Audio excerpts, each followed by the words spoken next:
because there was an announcement earlier on today by F1 about how the season might start to look going forward. So right now, anticipated, we hope we can get started July the 3rd to the 5th in Austria, in Spielberg, in the Styrian Hills there. That could well be a back-to-back race with the following weekend. Then there's talk of something happening at Silverstone, which would be great because that's the place, of course, where it all began 70 years ago. But we'll be basing ourselves in Europe. We're going to go continent by continent. And so September, October, Europe and Asia, so Eurasia, October, November, Asia and the Americas. And we're going to round off the season, or we anticipated to round off the season in the Middle East with Bahrain reorganised and then finishing up in Abu Dhabi sometime in December. It's ambitious. It could be 15 to 18 races. Obviously, a lot is subject to what happens, Martin, but it was important for F1 to get something down on paper and get the plan B up, wasn't it? Absolutely. By the way, if you're getting withdrawal symptoms and you wear a crash helmet all day, it's much easier to brush your teeth in the mornings with an open face one. Little top tip. Yeah, we had to get a plan B, get the show back on the road, even though we understand in these circumstances that we're currently living in, there might have to be a plan C and even a plan D, but we have to have something to aim at. And it needs to be, I think, starting in Austria makes sense, a venue where maybe we can control the train set because Red Bull own that circuit, a smaller country, a smaller government to deal with, because the hoops to jump through, the logistics we need to sort out before we can get Formula One up and running again are pretty significant and challenging. So Formula One's done the right thing and come out and said, let's get going and let's use this as a template. Okay, let's just give you a quick précis of what the statement said from Chase Carey.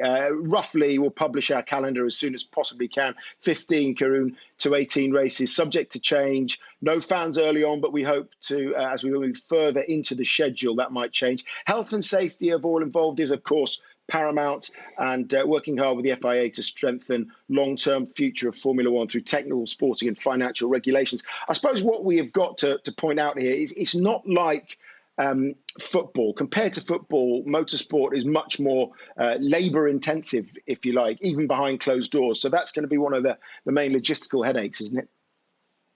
Yeah, that's right. I mean, someone was saying to me the other day, you need about 180 to 200 people at a football ground for a match to happen. At a Grand Prix, we need about 2,000 people, once you count marshals and medical and, the broadcasting team and all of that involved. So it is quite a different scale. The safety angle is, of course, a big consideration because it means, you possibly putting additional pressure on the medical staff in that country. So we have to think about that. If I'm, looking at that statement, I think 18 is a little bit ambitious. If we can get to 14 or 15, I still think that's a very good number under the circumstances. I mean, in Martin's day of racing, 16 races was a full season. So we won't be far away from that. Okay, let's bring in the Managing Director of Silverstone, Stuart Pringle. Delighted to have you with us today, Stuart. I know negotiations are ongoing right now between how anything might look like at Silverstone. There have been some rumours we might get one, we might get two races there. What you have said is it's going to be behind closed doors. How are the negotiations going right now? Oh, well, we've got a very active and busy line of communication through to Formula One. We're all striving for the same aim here, which is to get the season underway. It's a great shame that we've had to announce today that we are not going to be able to run in front of fans. We left it as long as we reasonably could. The reason for that was that we know how long it takes to set up for the general public, the marquees, the temporary infrastructure, and we allowed ourselves up to that period of time. But it's quite clear from the situation nationally that it's not going to be clear enough for us to run with fans. It's also, whilst there's an ounce of doubt about safety for the fans, for all the teams, for the people who earn their living in this sport, we have to do the right thing.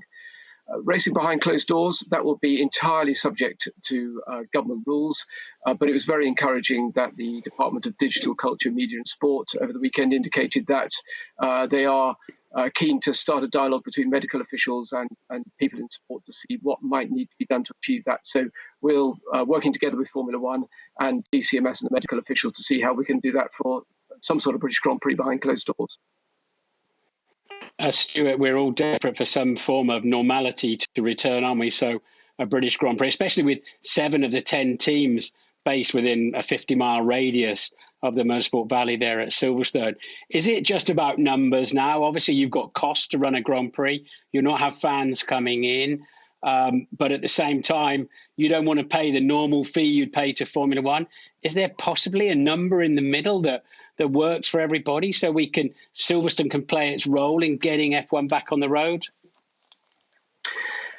Martin, as you know better than anyone, Silverstone is so intrinsically linked with Formula One. This 70th anniversary year, where it all started at our circuit. Of course, we want the race to happen. The challenge is this is a situation that is unfolding, and quite what scale, the costs associated with that, the logistics, the complications, all of that is still being worked through. So, it's not as simple as me giving you a yes or no answer on that, or plucking a figure. It's actually understanding the scale of the problem. But as we've said for some time, we're totally optimistic that we can help Formula One with a decent season, and one that we can play a meaningful role. And by that I mean, possibly more than one round if that's what works. Although it would make a lot more sense for the championship to carry on from country to country. That's the standard way of operating, isn't it? Stuart, you've talked about obviously the scale of the event that needs to be set up in case you've got public coming in. You've announced today that isn't happening, but what's the timeline for when you need to get a green light, shall I say? We're now at the end of April. If we want to go racing at the end of July, how late can this negotiation go on for before you absolutely need to get a green light to go have a Grand Prix in the UK?